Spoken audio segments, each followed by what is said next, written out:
ایک بات سمجھ نہیں آئی کہ نبی کی آمد پہ تو جشن نہیں تے پوتر جم پوے تے جھنیاں بولی شب تجھے اللہ بیٹا دے تو تو خوشی نہیں کرے گا؟ میں نے کہا کروں گا۔ کہتا ویکھیا نے اے پتروں نے تا خوشی کریں دیں تے نبی دی نہیں کر دے۔ آپ کا بیٹا پیدا ہو، جھنڈیاں لگائیں گے، کیک بھی کاٹیں گے، سارا کچھ کر رہے ہیں، لیکن نبی کی آمد پہ کچھ نہیں۔ میں نے کہا احساس کمتری کا شکار نہ ہونا، سنی دیوبندی اپنے حوصلے پہ تھوڑا داد دے کے توجہ کرنا کہ تیرا عقیدہ اور نظریہ حضور کے عشق اور محبت کے لائق ہے، سرکار کی عقیدت و احترام کے لائق ہے۔ کہنے لگا کیسے؟ میں نے کہا اس طرح کہ دیکھنا سرکار دو عالم رحمت دو جہاں سرور کون و مکان صلی اللہ علیہ وسلم کی ولادت و سعادت پہ یہ مجھے وہی کچھ کرانا چاہتا ہے جو بیٹے کی ولادت پہ کرتا ہے۔ میں نے کہا مجھے بتا، میں نبی کو اولاد کی طرح تو نہیں مانتا، میں نبی کو بچوں کی طرح تو نہیں مانتا، میں نبی کو عام انسانوں کی طرح تو نہیں مانتا۔ جب میں نبی کو ساری کائنات کا امام مانتا ہوں تو پھر میلاد بچوں کی طرح کیسے کروں؟ مجھے سمجھانا۔ میں نے کہا میں احساس سے کمتری کا شکار نہیں، الحمدللہ میرا سر فخر سے بلند ہے، میرا اس قافلہ حق کے ساتھ تعلق ہے، میرا اس فخر کے ساتھ تعلق ہے، میرا اس اہل حق کے ایک جناب طبقے سے تعلق ہے جس کو دنیا اہل سنت دیوبند کہتی ہے۔ میں نے کہا ان کا ذوق دیکھ، شوق دیکھ، عقیدت اور احترام دیکھ۔ ان کی سوچ یہ تھی کہ یار دیکھنا کہ سرکار بڑے ہیں، آپ شان و مقام والے ہیں، عزت و احترام والے ہیں، رتبے اور بلندیوں والے ہیں، آپ کا میلاد بچوں والا نہیں ہونا چاہیے۔ تو میں کیسے کروں؟ میں تو نہیں کروں گا، میرا ایمان ہے، میرا عقیدہ ہے، میرا نظریہ ہے، میں یوں نہیں کرتا۔ کیوں جی ٹھیک ہے یا غلط ہے؟ تیرا ایمان ہے تو کر، میں تجھے کون سا کہہ رہا ہوں کہ نہ کر، مانڈ کے کر۔ تو میرے آگے کوئی لگ ہے، میں کیوں روکا تھا؟ تو کر، پر میں کیوں؟ اور یہ تو بچوں والا کام ہے، آقا مقام تو بلندوں والا، عزت و رفعت والا، شان و مقام والا۔ میں اگلی السلام علیکم ورحمۃ اللہ وبرکاتہ۔ بسم اللہ الرحمن الرحیم۔ لک الحمد یا اللہ والصلاة والسلام علیک یا رسول اللہ صلی اللہ علیہ وسلم۔ سامعین احتشام دیوبندیوں کے مناظر مولوی ابو ایوب دیوبندی پاکستانی نے اپنے بیان میں کہا، جس کا خلاصہ پیش کر رہا ہوں، بغور سماعت فرمائیں۔ ابو ایوب دیوبندی کا کہنا ہے، ایک بات سمجھ نہیں آئی کہ نبی کی آمد پر جشن، بچے کی پیدائش پر جھنڈیاں، جب تجھے اللہ بیٹا دے تو خوشی نہیں کرے گا۔ یہ جو ہے دوسرے کی بات پیش کر رہا ہے اور اس نے عید میلاد النبی پر اپنے انداز میں گفتگو کی ہے۔ یہ دوسرے کی بات کہہ رہا ہے۔ ایک بات سمجھ نہیں آئی کہ نبی کی آمد پر جشن، بچے کی پیدائش پر جھنڈیاں، جب تجھے اللہ بیٹا دے تو خوشی نہیں کرے گا۔ میں نے کہا، یعنی ابو ایوب کہتا ہے، میں نے جواب دیا، میں نے کہا کروں گا۔ کہتا ہے یعنی سامنے والا کہتا ہے، دیکھیے نا، بچے کی پیدائش پر خوشی مناتے ہیں، نبی کی آمد پر نہیں۔ بیٹا پیدا ہو، جھنڈیاں لگائیں، کیک بھی کاٹیں، سارا کچھ کر رہے ہیں، لیکن نبی کی آمد پر کچھ نہیں۔ یہ ابو ایوب کہتا ہے، سامنے والے کہتے ہیں۔ سامنے والے نے کہا، پھر ابو ایوب کہتا ہے، میں نے کہا احساس کمتری کا شکار نہ ہونا، سرکار دو عالم صلی اللہ علیہ وسلم کی ولادت بسعادت پر یہ مجھے وہی کچھ کرانا چاہتا ہے جو بیٹے کی ولادت پر کرتا ہے۔ اور پھر میں نے کہا، ابو ایوب کہتا ہے، پھر میں نے کہا نبی کو اولاد کی طرح نہیں مانتا، میں نبی کو بچوں کی طرح نہیں مانتا، میں نبی کو عام انسانوں کی طرح نہیں مانتا۔ جب میں نبی کو ساری کائنات کا امام مانتا ہوں، پھر میلاد بچے کی طرح کیسے کروں؟ مجھے سمجھانا، میں احساس کمتری کا شکار نہیں۔ یہ ابو ایوب نے کہا۔ اب اس مولوی کی بات کا میں جواب دیتا ہوں، بغور سماعت فرمائیں۔ پہلی بات، یہ ہمارے کسی معتبر عالم دین سے ثابت کرے جس نے یہ کہا ہو میلاد بچے کی طرح کرو، ہمارے کسی معتبر عالم دین سے ثابت کرے۔ دوسری بات، اس نے تسلیم کر لیا ہے رسول گرامی وقار صلی اللہ علیہ وسلم دو عالم کے سرکار ہیں، اس لیے کہا نا سرکار دو عالم صلی اللہ علیہ وسلم۔ اب یہ ہمیں سرکار دو عالم کا معنی و مفہوم بتا دے۔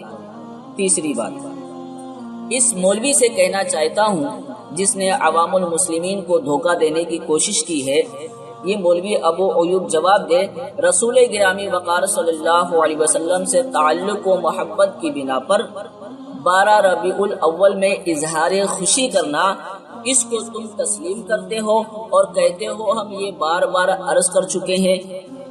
اٹھائیے اپنی کتاب جس کا نام ہے کیا صلاۃ و سلام اور محفل میلاد بدعت ہے، لکھا ہے اس کتاب کے اوپر لکھا ہے مقدمہ مولوی قاسم نانوتوی اور تالیف نعمان محمد امین۔ اس کتاب میں لکھا ہوا ہے جو میں نے ابھی پہلے عرض کیا ہے۔ کیا عرض کیا میں نے؟ رسول گرامی وقار صلی اللہ علیہ وسلم سے تعلق و محبت کی بنا پر 12 ربیع الاول میں اظہار خوشی کرنا، اس کو تو ہم تسلیم کرتے ہیں اور بار بار کہتے ہیں۔ ٹھیک ہے، اب اس بات کو آپ دھیان رکھیں۔ کہنا یہ چاہتا ہوں اس مولوی سے 12 ربیع الاول میں اظہار خوشی کے تم قائل ہو اور بچے کی ولادت پر بھی اظہار خوشی کے قائل ہو۔ ٹھیک ہے، آپ میری بات سمجھے، 12 ربیع الاول میں اظہار خوشی کے قائل ہو اور بچے کی ولادت پر بھی اظہار خوشی کے قائل ہو، اس کا انکار نہیں کر سکتے۔ اب اگر مولوی ابو ایوب صاحب، اب اگر آپ کو کوئی یہ کہے تو وہی کر رہا ہے 12 ربیع الاول میں جو بچے کی ولادت پر کرتا ہے، اظہار خوشی کے قائل تو وہ 12 ربیع الاول میں، ٹھیک ہے، اور اظہار خوشی کے قائل ہو بچے کی ولادت پر۔ اب اگر کوئی کہے تو وہی کر رہا ہے جو بچے کی ولادت پر کر رہا تھا، یہاں بھی اظہار خوشی وہاں بھی اظہار خوشی، اس پر آپ کے پاس کیا جواب ہے؟ شاید آپ یہ کہیں گے 12 ربیع الاول میں اظہار خوشی کرنا اور ہے اور بچے کی ولادت پر خوشی کا اظہار کرنا اور ہے، یہی جواب دیں گے نا؟ یہی تو آپ جواب دیں گے مولوی ابو ایوب صاحب، یا کچھ اور جواب دیں گے آپ؟ تو آپ جب یہ جواب دیں گے تو یہ بات صاف ہو جائے گی کہ آپ نے یہ ساری باتیں کر کے جو ہے لوگوں کی آنکھوں میں دھول جھونکنے کی کوشش کی ہے۔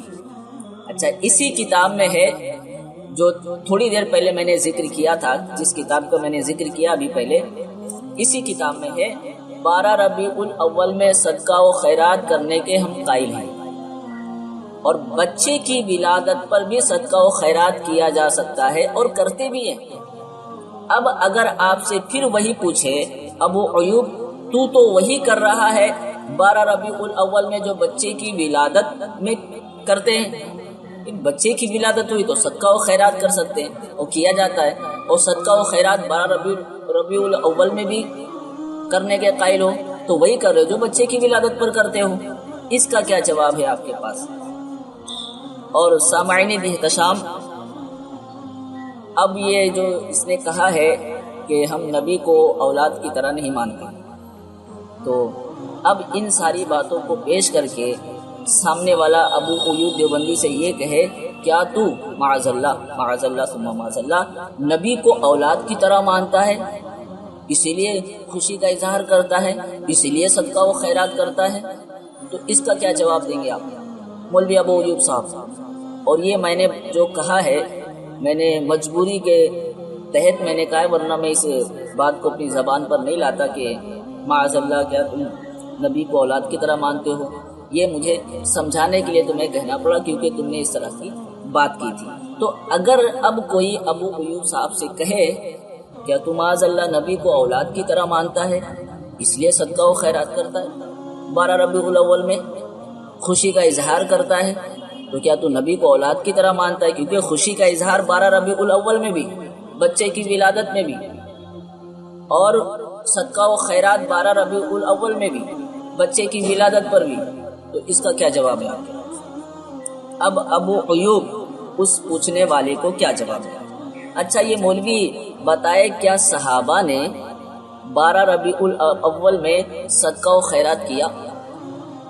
12 ربیع الاول میں صحابہ نے صدقہ و خیرات کیا؟ اگر کیا ہے تو ثابت کرے، اور یہ بھی بتائیں صحابہ نے 12 ربیع الاول میں کس انداز سے خوشی کا اظہار کیا، وہ انداز ہمیں بتا دیں. اور یہ دیوبندی کس انداز میں خوشی کا اظہار کرتے ہیں اور اس کے قائل ہیں؟ کہتے ہیں ہم اظہار خوشی کے قائل ہیں، ٹھیک ہے، تو کس انداز میں یہ خوشی کا اظہار کرتے ہیں؟ کیا اسی انداز میں کرتے ہیں جو صحابہ نے کیا؟ ہمیں اس کا جواب دیں. مسلمان جانتا ہے بچے کی ولادت پر خوش ہونا اور بات ہے، اور رسول گرامی وقار صلی اللہ علیہ وسلم کی ولادت باسعادت پر خوش ہونا سب سے بڑی خوشی ہے. جب سب سے بڑی خوشی ہے تو یہ مولوی اس طرح بیان بازی کر کے آنکھوں میں دھول کیوں جھونک رہا ہے؟ چوتھی بات، اس مولوی نے کہا ہم نبی کو یہ مانتے ہیں وہ مانتے ہیں. اچھا اب آپ کو اس تعلق سے ابھی میرے پاس وقت نہیں کہ میں حفظ الایمان پیش کروں، البراہین القاطعیہ پیش کروں، تحذیر الناس پیش کروں، یا دوسری کوئی کتابیں پیش کروں. بس ایک حوالہ دینا چاہتا ہوں، وہ یہ ہے کہ لکھا ہوا ہے، ان کی کتاب ہے، اس میں یہ بات موجود ہے کہ اس حدیث سے معلوم ہوا اولیاء، انبیاء، امام، پیر و شہید، یعنی جتنے اللہ کے مقرب بندے ہیں وہ سب انسان ہیں. غور سے سنیں، اولیاء، انبیاء، امام، پیر، شہید، لکھا جتنے اللہ کے مقرب بندے ہیں وہ سب انسان ہیں، اور بندے عاجز اور ہمارے بھائی، مگر ان کو اللہ نے بڑائی دی ہے، وہ بڑے بھائی ہوئے. ہمیں ان کی فرما برداری کا حکم ہے، ہم ان کے چھوٹے بھائی ہیں، سو ان کی تعظیم انسانوں کی سی کرنی چاہیے. اب اس سے پتہ چلا، سامعین احتشام، اب اس سے پتہ چلا یہ دیوبندی اور یہ ابو ایوب خود کو نبی کا چھوٹا بھائی کہتے ہیں اور نبی کو بڑا بھائی مانتے ہیں، اور یہ تعظیم نبی کی بڑے بھائی کی طرح کرتے ہیں. اب میں اس پر اب کچھ نہیں کہنا چاہوں گا، اور یہ باتیں جو ہے بارہا بیان کی جا چکی ہے. بس میں نے آپ کے سامنے یہ رکھ دیا، اور میرے پاس کئی حوالے ہیں، لیکن وقت کی قلت کی وجہ سے جو ہے میں عرض نہیں کر پا رہا ہوں. انشاءاللہ کبھی موقع ملا تو ضرور عرض کر دوں. اچھا لاسٹ بات سماعت فرما لیں. اس اجہل الکائنات ابو ایوب دیوبندی نے کہا آپ کا میلاد بچوں والا نہیں ہونا چاہیے. میں کیسے کروں؟ میں تو نہیں کروں گا، میرا عقیدہ ہے، میرا نظریہ ہے، نہیں کروں گا. تیرا ایمان ہے تو کر، میں کون سا بول رہا نہ کر. سنے کہتا ہے میرا عقیدہ نظریہ ہے، نہیں کرتا، تیرا ایمان ہے تو کر، میں کون سا بول رہا نہ کر. تو مولوی صاحب نے آج فیصلہ کر دیا، میرا عقیدہ نظریہ ہے، نہیں کرتا، نہیں کروں گا، تیرا ایمان ہے تو کر، میں نہیں بولتا. اب کوئی دیوبندی بولنے کی جرت نہ کرے کہ سنیو تم 12 ربیع الاول میں یہ نہ کرو، وہ نہ کرو، ایسا ہے ویسا ہے، وہ ہمیں بالکل بھی منع نہ کرے. بس بات ختم. السلام علیکم ورحمۃ اللہ وبرکاتہ.